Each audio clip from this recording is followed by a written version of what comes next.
going to be doing this year for Halloween? Well, for Halloween, we have a big family party, and then we dress up and we get ready to go out trick-or-treating as just around our neighborhood. I'm not sure yet. Maybe dressing up and going to a friend's house, or just seeing what comes up. I'm going to be doing nothing at all. What are you going to be for Halloween? A dancer. We're gonna go trick-or-treating for our first time with the little guy and probably hang out, make some chili. We'll probably dress up and trick-or-treat on Halloween. Isaac, what do you want to be for Halloween?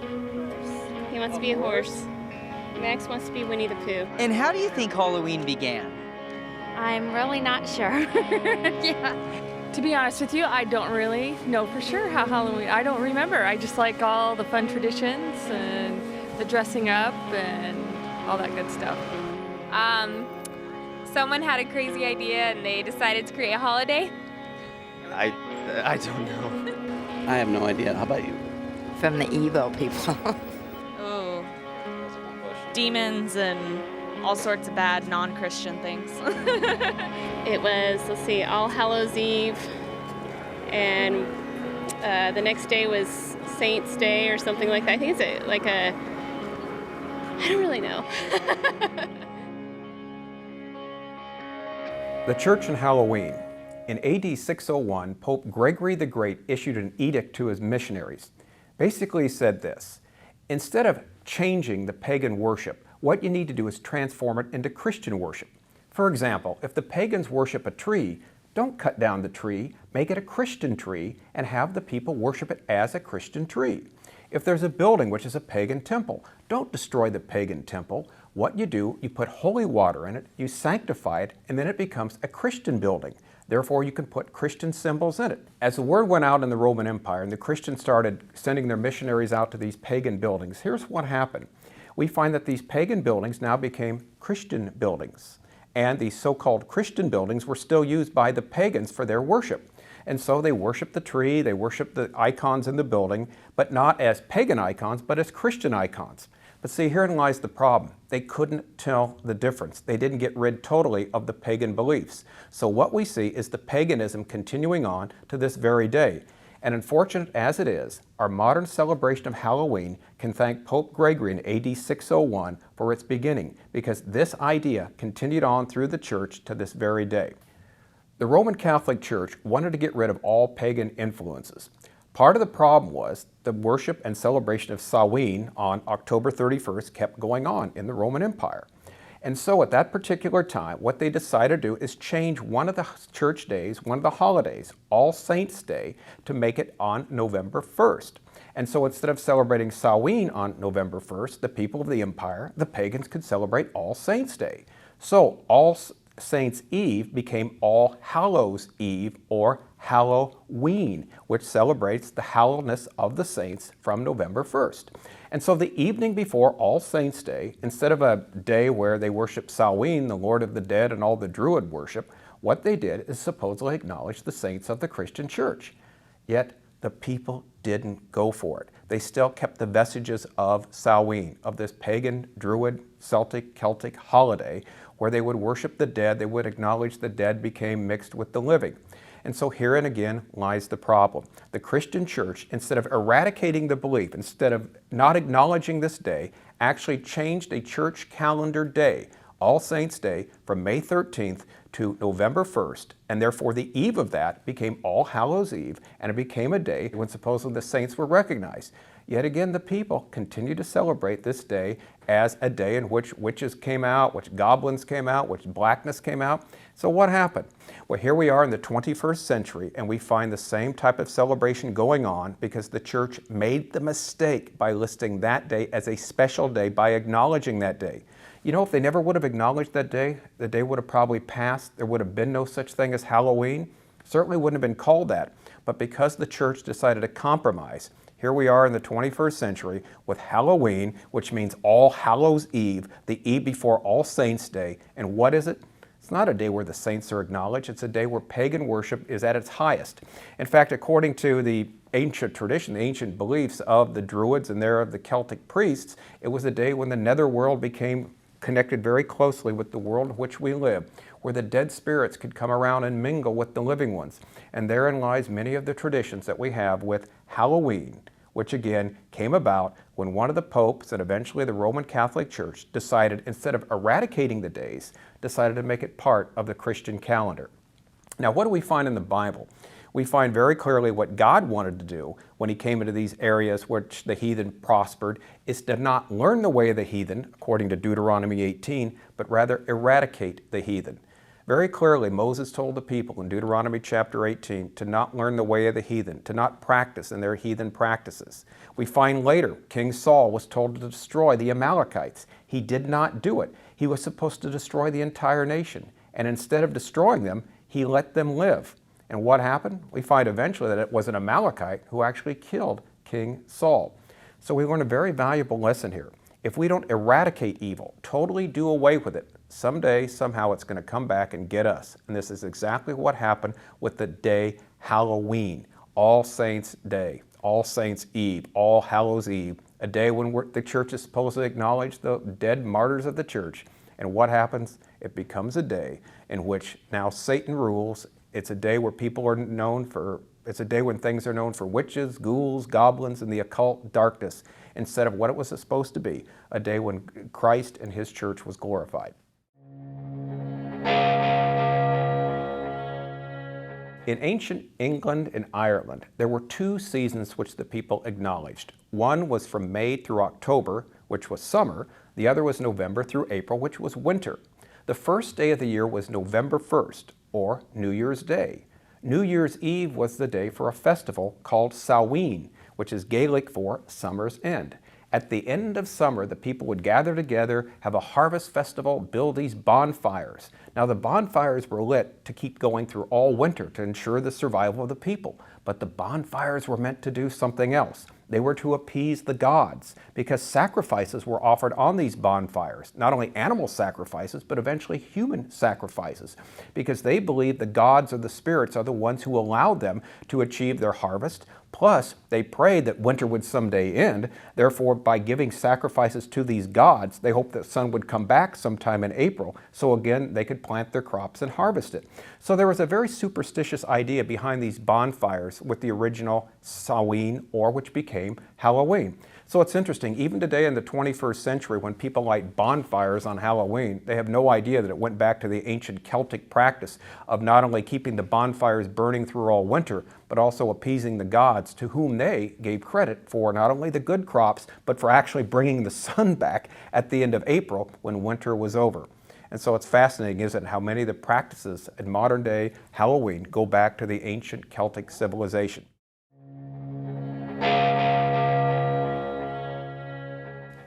The idea of bobbing for apples is also something that goes back to the ancient Celts and the ancient Romans, as it were. Now, what's interesting, the ancient practice of bobbing for apples was a Roman practice. The Roman goddess Pomona was a goddess of fertility and also the goddess of fruit. Now, at some time in the distant past, what happened was the Romans and the Celts got together and sort of basically put their festivals together, united them. So Samhain, the Celtic festival, became part of the Roman festival at harvest time. And so the idea of bobbing for apples became very important to not only the Romans, but also to the Celts. But here's what was important to them. The idea of fertility came along with the goddess Pomona. Pomona was worshipped as a goddess who would allow the people to become fertile. Now, this was very, very important in that day because most of the people didn't live beyond their early years. Infant death was a huge, huge problem. So if there was something that could help that out, the people would go for it. So what they would do on Samhain or All Hallows' Eve or Halloween is bob for apples. And here's what was believed. The first person that got the apple by bobbing for it was guaranteed to be the next person to be married, guaranteed fertility, guaranteed to have a family. And so that in that day was extremely important. So instead of a fun holiday game, bobbing for apples was taken very serious by the Celts and by the Romans. It would mean a person's family would survive, their name would survive, and their personage would survive. And so although bobbing for apples is now a fun game, originally bobbing for apples was anything but fun. It was a game of survival for the Celts and for the Romans.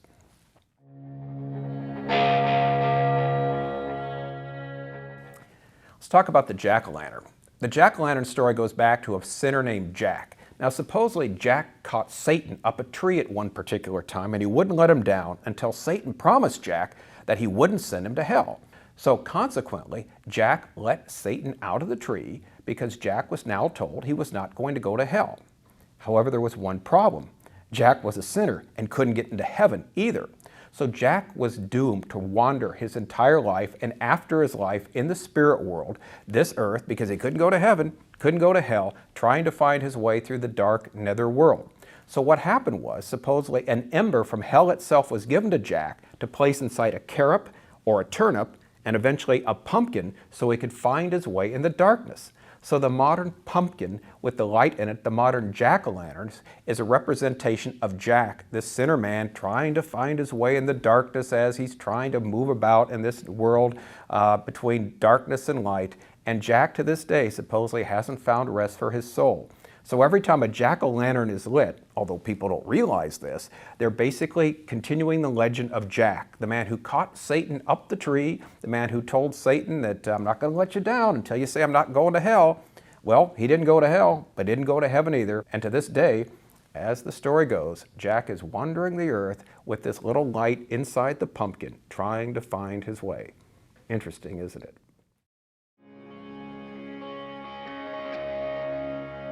And do you think there's anything wrong with, people dressing up as witches with black hats or goblins or ghosts? Do you think there's any problems with that for Halloween? I think it depends on their intentions. If that's where they feel most comfortable and they want to do evil things while they're in their costumes, that's different than just doing it for fun or for show. I would say it's all in fun. There's no intent for evil. Maybe some people they want to be evil and put on the mask, but most people it's just for fun. Yeah. No, I think it's fun. I think it just adds to the, fun traditions that we have and just getting out and having fun with the kids. I think it's just all good and good fun. I think it's all in fun. Exactly, I think it's all in fun for the kids, younger than we are, for sure.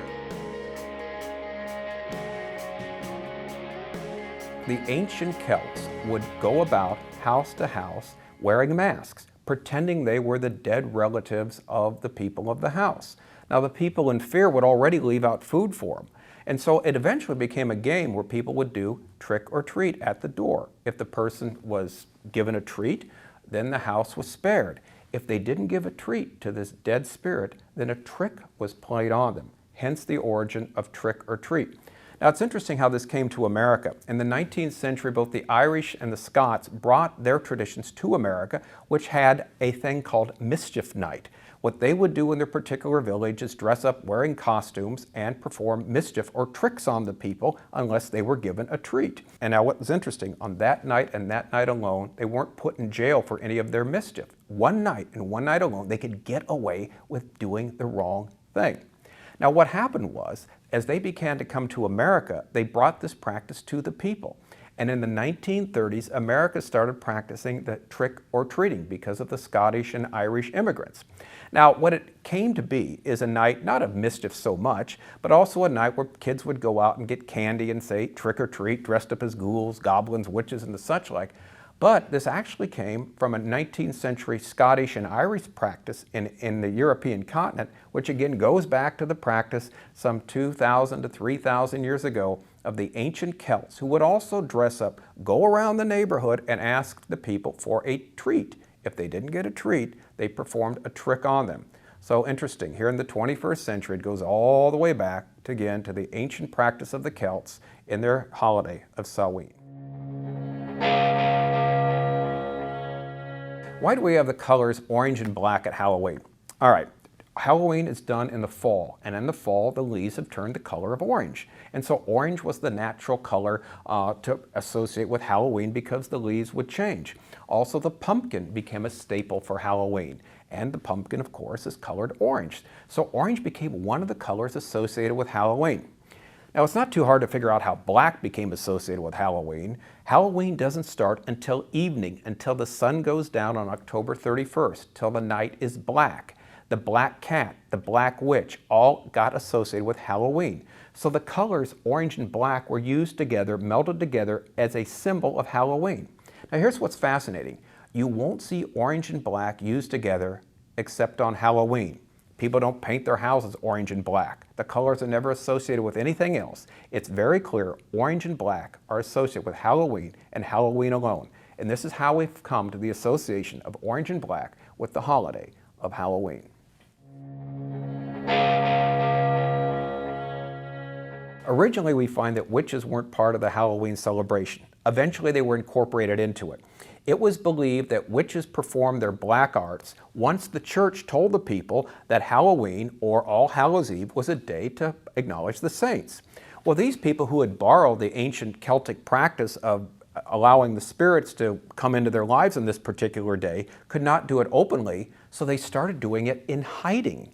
And because they were performing these acts in hiding, they were branded witches by the church. Now, what's unfortunate, the church actually burned a lot of these witches to the stake because they believed they were performing black arts on the day of Halloween, or All Hallows Eve, a day that was going to acknowledge the martyrs or the saints of the church. But again, they couldn't get rid of this ancient practice because the people still wanted to associate this night with the ancient Celtic practice of acknowledging the dead becoming part of the living. And so what we find, the witches then were singled out as people who were performing their black arts behind the scenes, as it were. Now, what's also fascinating, the black cats were assumed to be actually witches incarnate. The witches could turn themselves into black cats and vice versa. Now, why black? Well, because at night, all cats look black. So it was natural to associate the witches with the black cats. So to this day, one of the great symbols of Halloween is the hag witch with the black cat, representing those that did not publicly at that time worship the gods of the Celts, but went underground behind the scenes against the orders of the church and performed their magical rites. Therefore, the church branded them as witches and as heretics, and unfortunately to say, burned many of them at the stake. Now, eventually what happened was the church burned them in effigy rather than actually burning the witch, but nevertheless, they acknowledged that witchcraft was practiced by these people at that particular time. So what we see in the history of the church is basically a reaction to their own mistake of making this day a holy day or a calendar day for the church. And again, we find the unbelievers attempting to experience this day as it was always experienced by the ancient Celts, a day when the dead met the living, a day when darkness met light, a day when the souls of the dead would wander around, a day where they themselves could be part of this world. And here we are in the 21st century, seeing this day celebrated even now.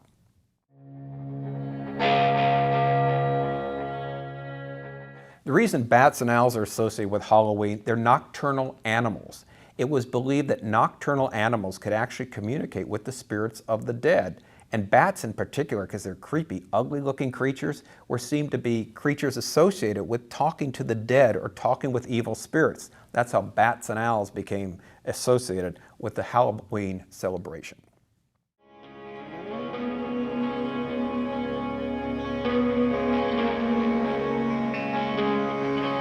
We're here with Pastor Chuck Smith discussing the subject of Halloween. Pastor Chuck, isn't Halloween a harmless holiday? Why discuss a subject like this? What's the big deal about it?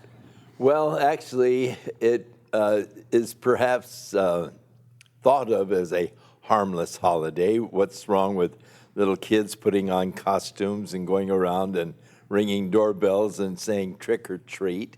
And it's become quite popular.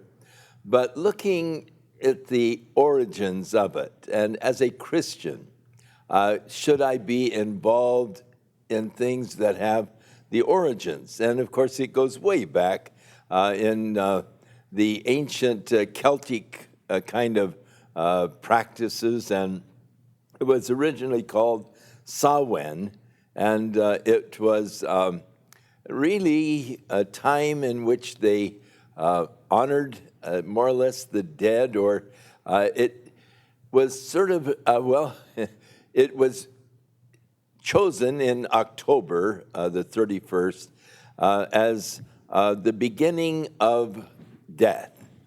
The trees are dying, the winter, is coming on, and so it is the death to the summertime and things of that nature. And so basically it was something that was sort of started as a celebration of death, and the imagery of Halloween basically is death, evil, the occult, magic or mythical monsters, and demons, witches, pumpkin men, goblins, vampires, werewolves, and Martians and zombies and mummies and skeletons and black cats and spiders, bats, owls, crows, and vultures. and so here we are, sending our kids out on these kinds of things, so often dressed in, witches' costumes, or dressed in black, or dressed like skeletons and so forth. And so it still has some of the vestiges of the ancient kind of a custom. A totally pagan holiday, and yet in about 1800, the church decided, as they did with so many holidays, to Christianize them. And so calling it really the Hallow Eve, of All Saints' Days, and thus the Halloween name. And so to me, it does create some problems to expose my kids to something that has such a pagan, dark background. Okay, Chuck, what about the people that say, but look, it's talking about witches, ghouls, goblins. None of these things exist. There's no world out there except the world that we can see. How do you respond to someone that says something like that? Well, Don, it's also, you take Christmas again, where we know that it has also sort of pagan origins. And so we have Santa Claus that sort of dominates the Christmas scene. But you teach your child that, there is a Santa Claus. You can go up and sit on his lap and tell him what you want for Christmas, and he'll be watching to see if you're naughty or nice, and to determine whether or not he's going to give you your presents. But then there comes that day of realization in a child that he realizes that Santa Claus is mythical. He doesn't really exist. And I think that it plants in the mind of the child the fact that my parents have been deceiving me. They're telling me that there is this jolly old man, Santa Claus, and he's the one that's going to bring me the presents, and I tell him what I want, and he grants my wishes. And now I know he's not real. And I think that it plants a wrong impression in the mind of the child, is when will they tell me that God isn't real? When will they tell me, well, Jesus isn't real? They're just something that people have made up and something that people believe in, but they're not really real. And I think that it can open the child to questions concerning the reality of Jesus and God. And I don't think that that's good. When you get old enough, you'll understand that this was just something make-believe for children. And so with Halloween, you have the same thing. But in reality, we do know that there are demons. We do know that there are satanic influences and powers, and that, the children are being introduced to these things. And of course, with this, it's a little bit different, because in time, they will understand that there are these real spirit entities that do exist, and they've been sort of glamorizing them, dressing like them, imitating them, and all, and I don't think that that's a good kind of a practice. All right, the Bible has many things to say about this subject, doesn't it? It surely does, Don, and of course, these things go way back because these entities have always existed. And so there have always been those that have been practicing, trying to communicate with the dead, or communicate with these spirit beings. And so it was something that the Bible definitely did forbid them to do. And so it's one of those things that I think that it is a dangerous, dangerous practice. Now, does it relate? Deuteronomy 18, the children of Israel about to go in the land, and Moses tells them, don't learn the way of the heathen. Is that relating to like modern Halloween and the celebration for Christians? It surely does fit very well, Don, because these are the ways of the heathen. As I said, the origins of them are back in the Celtic religions and all, and they are definitely the ways of the heathen. They've been introduced into the Christian calendar, so to speak, but yet they are the ways of the heathen, only given sort of a Christian kind of a coding, So nothing is really new under the sun, as Solomon said. No, and of course the practices, they go so far back in history, back to the Exodus, and even before then, where the world is filled with these evil influences, and we surely don't want to broadcast or to advertise or to encourage our children to be, thinking of themselves as, a witch or a demon or whatever, as the costumes so often do represent. So what you're saying, the problem is there's a reality there that they can reach out and touch by dealing with these spirits. It can open the door for them, making them familiar, making them, sort of entertaining and and open the door in the minds of the children. It's interesting you mentioned entertainment. It used to be the witch was the old hag, and they had that stereotype. But now in the modern times, the witch is this beautiful young woman who has power, who has these abilities to change things, change herself. The marketing today of evil is somewhat different, isn't it? Yes, all they have to do is nod their head. And Exactly. they can, change it into anything, So what's Satan trying to do with this, Chuck? What is he doing with Halloween and with all this idea of it being something lovely, something beneficial, something powerful for us, rather than something dark and evil? Well, he is making it, you might say, user-friendly, attractive. It isn't something that is abhorrent or something that you want to just stay away from, but there is that attraction to it, and there is that interest to it, and the idea of magic and being able to change our reality.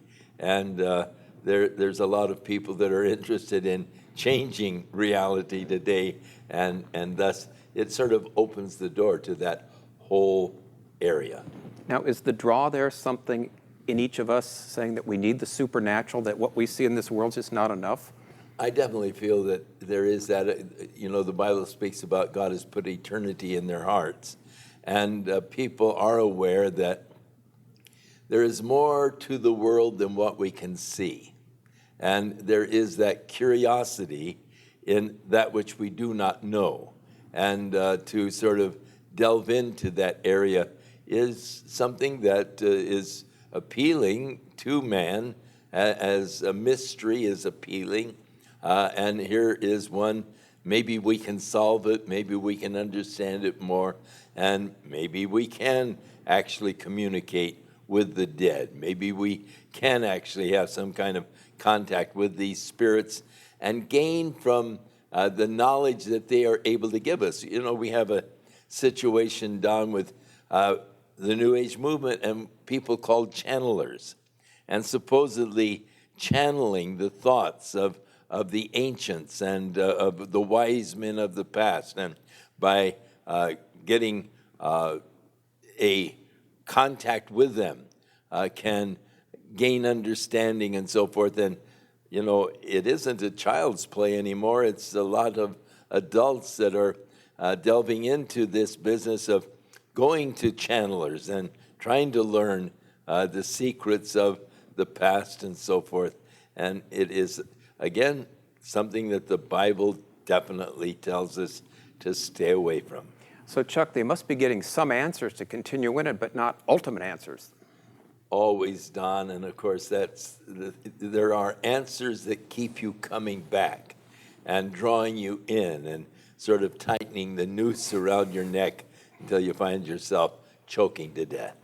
So what Satan offers is temporary pleasure, like pleasure for a season, maybe some answers, maybe reality outside what we see in this world, but it doesn't satisfy, it doesn't last, does it? That's exactly so. And of course, it's interesting. With Moses, he chose rather to suffer affliction with the people of God than to enjoy the pleasures of sin for a season. And that's the problem with the pleasures of sin. Definitely limited. They're for a season. The thing is, Don, recognizing the pagan origins, recognizing the sinister kind of background, what should we do as far as our children are concerned? And as far as our children, say, getting a bag and going out and dressed up, well, we say we'll dress them up like an angel. Well, you're going door to door, and it's interesting, begging has a real part of the origins of Halloween, too, as far as people going around and collecting, the poor going out and all. And so what's wrong with our children going door to door and participating in something that has this kind of an origin?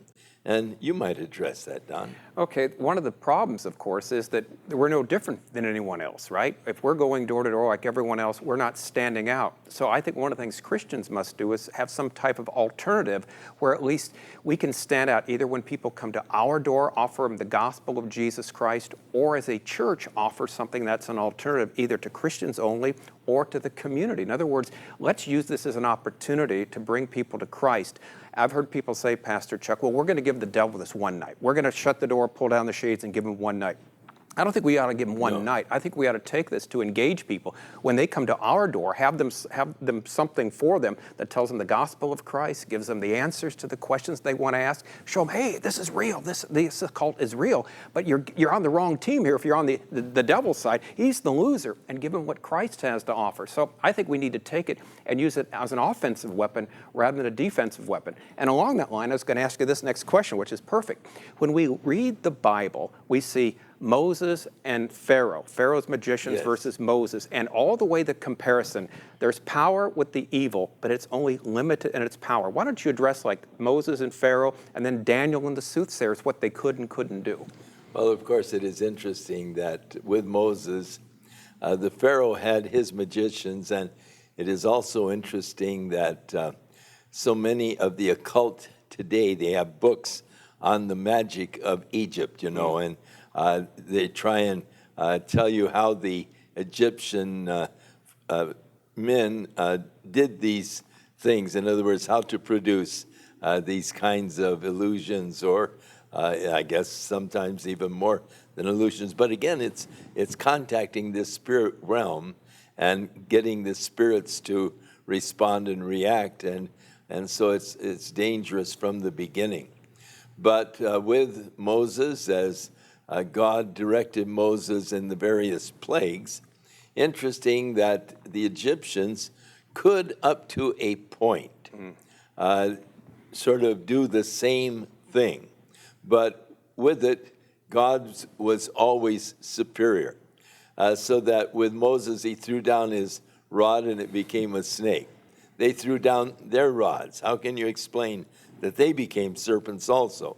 But then God, aces them out, and Moses' serpent swallows the serpents that were created by the magicians of Pharaoh. And so they could imitate up to a point. But then there came that point when they could no longer imitate the work of God. And so Satan is a great imitator. And he can do that for the sake of drawing people after himself. In other words, people are always intrigued by something that I can't quite understand. And that's intriguing to me. I can't give you any rational explanation of how this happened or what is happening. And so I'm intrigued by the mystery of it. And so Satan uses that and draws people in because he is capable of producing what we would call supernatural things. They're not natural, everyday, run-of-the-mill kinds of things. I can't explain it. I can't explain how it happens. And so there's a fascination to that. And we're drawn toward that kind of a fascination of unexplainable kinds of phenomena. But Satan can use that then to get you drawn in deeper and deeper until he has a hold upon your life. Well, we told people at our door last year, my wife and daughters and I, you want to be on the winning team? There's a supernatural out there, but like the magicians of Pharaoh, they could only do so much. God's men won the battle. And in Daniel, the same thing with the dream of Nebuchadnezzar. Explain what happened there. Well, of course, Nebuchadnezzar had this dream, and of course we know that it had tremendous significance. We marvel today at the interpretation of his dream that Daniel was able to give him. But when he had this dream and God was revealing unto him what would be the future of the world, which of course was in response to his thoughts before he went to sleep. What's going to happen to my kingdom? What's going to happen to the world? And so the God who knows the end from the beginning revealed unto the king by way of this dream the future that was going to take place not only with his kingdom, but with the kingdoms that would arise after his, right on out to the new kingdom that God is going to establish one day when Jesus returns to bring the kingdom of God to the earth. So it's interesting that the magicians of Nebuchadnezzar could not give him the dream nor the interpretation thereof. And of course, they were stymied because when he called them in, they said, well, you tell us your dream and we'll tell you what it meant. And Pharaoh said, I can't remember the dream, and if you guys are worth your salt, you can tell me the dream, and otherwise, you'll just make up an interpretation. So prove that you really, are worth my keeping you on the payroll by giving me the dream and the interpretation. And he ordered them put to death because of their inability to do so. But with Daniel, the Lord revealed to Daniel. And it's interesting to me also that when that happened, Daniel did not try to take credit for what the Lord did. The king said, I understand that you can, give me, you can tell dreams, interpret. Daniel says, I can't do anything. But the God who dwells in heaven, he knows all things, and, he can tell you what your dream meant. And Daniel went ahead, explained the dream, explained the meaning of the dream, and again, God trumps the enemy, and showing his power is greater. So we don't deny the power that Satan has. We can't understand the phenomena that Satan is able to produce. But we do know that God's power is greater. And I think that we make a real mistake, Don, with many times try to put Satan as an opposite of God. Not even close. He's not an opposite of God in any close kind of a sense. He is opposed to God, but not an opposite of God. God is all-powerful. God is God. Satan is a created being. Limitations, great limitations in comparison with the omnipotent God. So I think that that's where people make a real mistake in thinking him as the opposite of God, which he definitely is not. Opposed to God? Yes. Opposite? Oh, no. Jesus in John 8 said, you're your father of the devil to the religious leaders, and said he was a murderer and a liar from the beginning. So we find in the Exodus account and in the Daniel account, these people had only limited power. So in them trying to tell us the future, they're actually liars, aren't they, Pastor Chuck? Because they don't tell us the truth. They don't tell us the truth, or they can tell you only partial truth, but that's only enough to deceive you and to make you think that, that they do know, or to lead you astray. In other words, you start following the advice that they are giving to you, thinking, this is going to lead me into wealth, and this is going to lead me into a new love and to prosperity and all. And, and so you follow, but you end up in the ditch. Right. Beware of half-truths. You might get the wrong half, right? Yeah, And they true. they seem to get the wrong half there. So from Scripture, we have examples of people confronting occult practitioners, Yes. and always God's people win the battle, and we find there's a power, but a limitation of the power in the area of the occult. And even with the angel Michael, the archangel, we're told in Jude that he had to rebuke the devil by calling on the Lord. The Lord rebuke thee. And that, again, I think is something that I've always said. I always want to keep the Lord between me and the devil.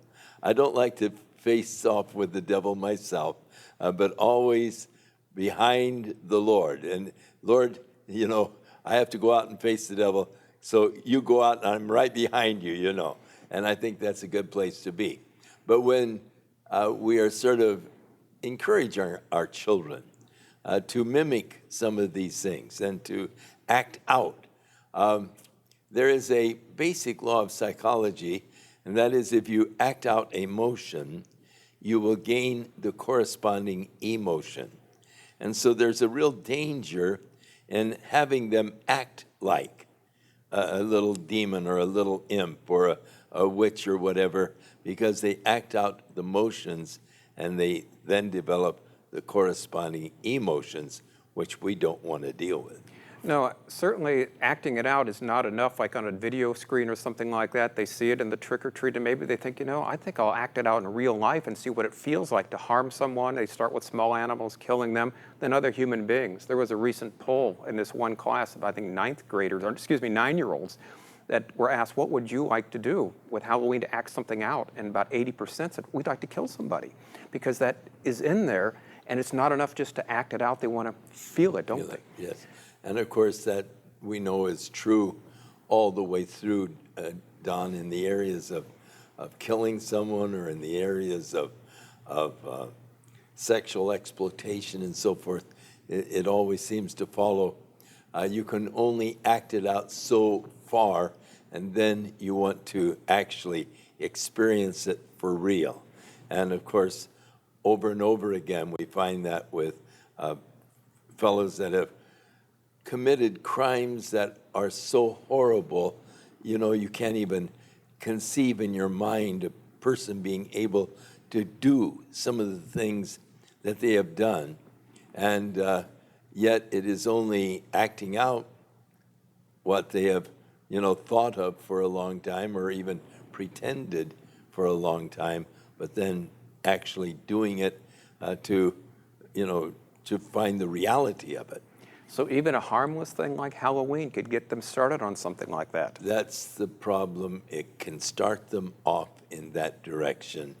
And that's why we would encourage the parents to find a good alternative for your children. And as you talk about the church providing a program on Halloween where they can come and they can have good experiences and healthful experiences, and if spiritual experiences with the right spirit, and I think that it's wise for the churches to do provide an alternative, because the children will be talking with their friends. Well, what did you do for Halloween? Oh, we went out and and all dressed up, or we did this or that. Well, sometimes the children feel that they've somehow been neglected, or that the world offers more fun than does following Christ. And so to give them something that is exciting, a wonderful evening where they go and they feel like they've had a wonderful, satisfying evening, and it was good, it was clean, it was edifying, and again, sort of taking what it's sort of like with Joseph said to his brothers, "You intended it for evil, but God meant it for good." So taking something that Satan has intended for evil and using it for good and for the work of the kingdom. So we want to engage people on Halloween and have alternatives that people can go to. Yes. And so the next day at school, the child won't say, well, we did it for Halloween. We slammed the door, pulled down the shades, and turned out the light. That's not real engaging. Right. We want to have some place for them to go or something they can do to experience the day, but in a biblical way, realizing there are powers of darkness out Yes. there. And there's a draw, again, like we mentioned. So Halloween is telling us something, Chuck, with all the publicity, with all the billions of dollars spent on this. There's a need in each and every one of us, isn't there, for something supernatural to reach out and touch that? That is correct. And of course, it's like so many of the things today, they are really not being promoted by the church or by spiritual interest, but they're being promoted even though they might have a spiritual connotation behind it. We're promoting the birthday of Jesus. Spend your money with us, you know. And it's become so commercialized that there's no real spiritual value to it, you know, and it's spirits at Christmas are people usually think of, you know, getting drunk and so forth, and what a travesty that you know, the church thought that they were doing a favor to the people by Christianizing these particular pagan events, holidays that were celebrated by the pagans, and Christianizing them, giving them a Christian meaning, a Christian name. And so I think that, you know, it began with the world, and we tried to, you know, refine it and put it in white garments instead of black. But the net result has been compromise is never good or proper for the Christian. I wonder if we have an example of what to do with Paul in Ephesus, where they burned the magic books, and that's once they came to Christ. Is that sort of the result we ought to show when we come to Christ, how to put all that behind? I think that would be a great idea, Don, definitely, to, you know, again, offer constructive alternatives for your children. And I think that's very wise. And renounce the things of darkness, right? Exactly. And not dabble with them because there's danger there. There's danger. That's right. Now, you've heard stories and you've met people over the years that have Christians who have dabbled in the occult and some of the terrible things that have happened because maybe they thought it was harmless. What do you see as a result of people doing these so-called harmless things? Well, you see ultimately the powers of darkness taking over their lives. And you find them ultimately doing things that they themselves never thought that they would ever do. And, you know, so often when they finally come to grips with reality, are shocked that they could have ever gone so deep. It was never their intention to go that deep. And Paul talks about an ignorance concerning evil, and rather than a curiosity and all, better to just be ignorant of those evil things rather than dabble with them and ultimately becoming trapped by them. Yeah, 1 Corinthians 14:20, with respect to evil, be babes in your understanding. Yes, right. We don't have to know about this stuff to know it's something we should avoid. In other words, we shouldn't dabble in it so we can understand, so we can, you know, meet the needs of the unbelievers. We know enough not to even begin to dabble in it, correct? That's very true, very true. And Christians that have dabbled into what do you have a word out there for people who maybe are dabbling in it or thinking about it? What would you tell them? Well, of course, again, greater is he that is in you than he that is in the world. I do not believe in trying to drive the darkness out. So many times we become cognizant of this darkness, and so we try in our own effort to drive the darkness out. But darkness is expelled by the light. You don't go into a dark room and try and beat the darkness out of the room. You just turn on the light, and the light automatically dispels the darkness. And so I think with this, you just confess to the Lord, repent, ask for forgiveness, and ask that the Lord will just come and work his work in your heart and in your life, and darkness will be dispelled. Because there's something dark in each of our hearts. That's why Right. Christ came to die, and the Lord Jesus said, because our deeds are evil, that's why they love darkness rather than light. And maybe that's why Halloween Eve, or the night of Halloween, is so meaningful to the dark side, because it's done in the dark, it's done in blackness, there's the black cat, the witches and all that, and yet there's a chance to show evil and show what's really in the heart. But God has so much more for us, doesn't he, Chuck? That's the wonderful thing, Don. The Lord, Satan cannot even come close to duplicating what God has for us if we'll just be open and we'll open our hearts and lives to him. So if we want to be on the winning team and really touch the spiritual light out there, you don't want to mess with the witches, the goblins, and the ghouls. You want to get the true and living God. That's very true. And that's what we should do for Halloween.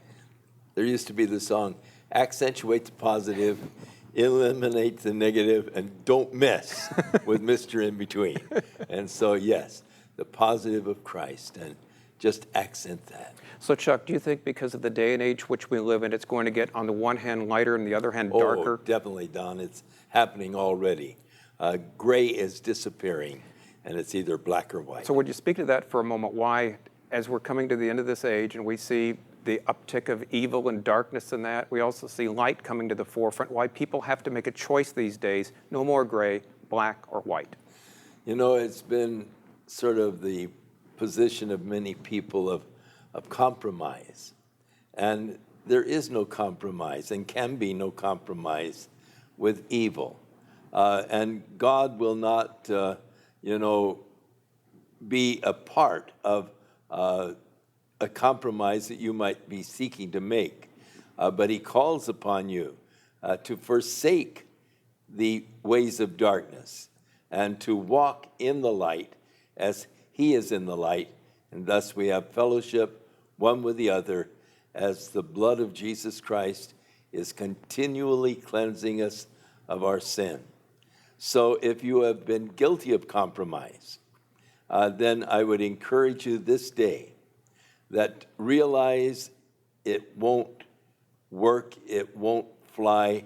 You're going to be taken over by the darkness unless you will just turn to the Lord and ask for the greater power. There's powers there, and they can get a hold. They're greater than you, but the power of the Lord is greater than those powers of darkness, for greater is he that is in you than he that is in the world.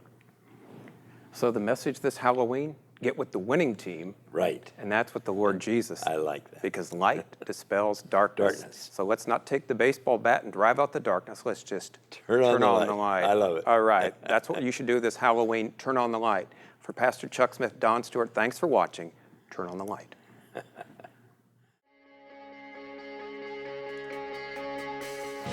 How do you think some Christians feel about Halloween? I think there's different opinions. Some might think, oh, it's just for fun, and some might not like the idea because it's darker and more evil toned.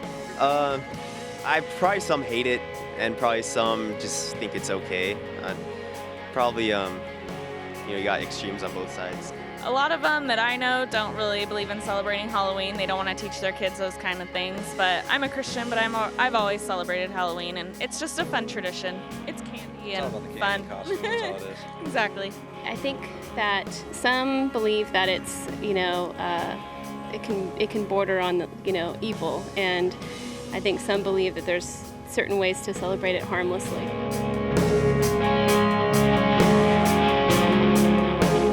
There are basically 5 ways in which Christians view Halloween. Let's look at each one of them and talk about them for a minute if we can. The first way in which Christians view Halloween is just another holiday. They see it as no different than any other day. They don't see it any different than Christmas, than Thanksgiving, or any other day. And so what's the big deal about Halloween? So Christians will celebrate Halloween with their unbelieving friends, making no distinction, no difference between it and any other day. Now that's one way Christians celebrate it. The problem with this is it's not just another day. It is the one day that's believed on the calendar where the dead have a unique way of mingling with the living. And we're told in Deuteronomy not to learn the way of the heathen. And yet here in the 21st century, the Halloween celebration is still learning the way of the heathen.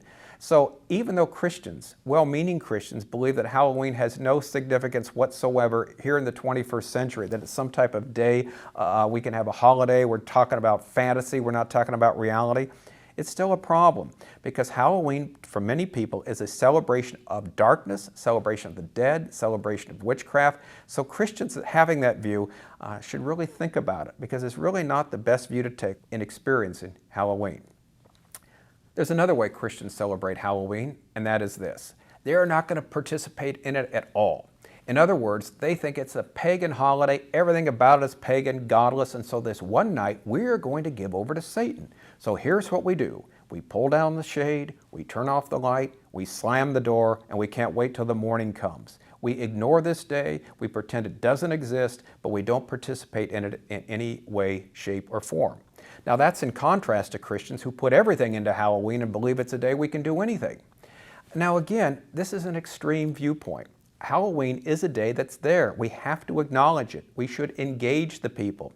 It doesn't do any good to pull down the shade, to slam the door, to turn out the light. People are still going to celebrate it.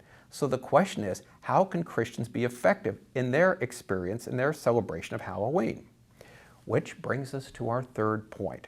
Some Christians believe the best way to experience Halloween is to get together with other Christians, to have a Christian meeting, to pray, to spend the night worshiping Christ, to sing songs and to pray, and to acknowledge light rather than darkness. And that's one way of experiencing Halloween, and many good Bible-believing Christians do that. In other words, it's a night where Satan has his due out in the world, but Christians get together and have their celebration of Christ as they worship Him, lift up His name. And that's a possible way of celebrating Halloween for those who don't want to participate in any of the pagan rituals with it. However, there's another way Christians celebrate Halloween, and the fourth way is this. Let's engage the people of our community. Let's set up at our church or at a community center a way where Christians and non-Christians can mingle, where the gospel of Christ can be preached, where people can have fun, since they're going to go out anyway and do something, where Christ can be uplifted, Christ can be glorified, kids can go in a safe environment and have fun. So many Christians have alternative celebrations, hallelujah parties, harvest parties, whatever you want to call them, on All Hallows Eve or Halloween. And this is a way which they can engage with the unbelievers. The fifth possible way in which Halloween is celebrated by Christians is basically by waiting for the unbelievers to come to the door, not only give them a piece of candy, but give them a Christian tract, give them a Bible, have their house set up in such a way where it's a witnessing tool. In fact, at our house, what we have is a big sign that says, Jesus is Lord. We have free Bibles to give to the people. We give them a tract. We tell them, welcome, trick or treat. And, we look at their costumes. We acknowledge that they're, cute kids dressed up. But we also want to let them know that there is a world out there of spiritual light, not just spiritual darkness. And we believe to be the light in the darkness in these particular times. And so one of the things we like to do on Halloween is be a light in the darkness by engaging the people. And here's the thing, they're actually coming to our door. They're coming to our door this night to get something. And they do get something. They get the candy, but they get the gospel of Jesus Christ also. So 5 different ways that Christians do indeed participate or celebrate Halloween. Some Christians think it's okay to celebrate it full force. Others think you shouldn't celebrate it at all. Some Christians just want to meet with other Christians. Some Christians want to have a community gathering where unbelievers and believers both get together. And finally, there's the belief that, look, this is a night they're going to come to our door. Let's use it to preach the gospel, to engage these people, to give candy to the kids, but also give them a tract, give them a Bible, and give the gospel. And again, Bible-believing Christians do one of the 5. And as Paul told the Romans, let each person be persuaded in their own heart. I don't know if there's a right or wrong way of doing this. We should engage the unbelievers there, but not everybody wants to give out candy at the door. Not everybody wants to be part of a hallelujah party. A lot of Christians would just like to get together with other Christians that night, and that's fine. But here's the key. Let's use Halloween as a night to engage people, to preach the gospel, and to be salt and light. Those who celebrate Halloween from the dark side believe this is the one night that belongs to Satan, where he's the strongest, and they give Satan that night. But we don't give Satan that night at all. Every night belongs to the Lord, and even October 31st. So instead of allowing this night to be a night of the devil, we're going to make this night a night where Jesus Christ is lifted up and glorified. So Halloween, All Hallows Eve, what a night to witness for Christ and to preach the gospel.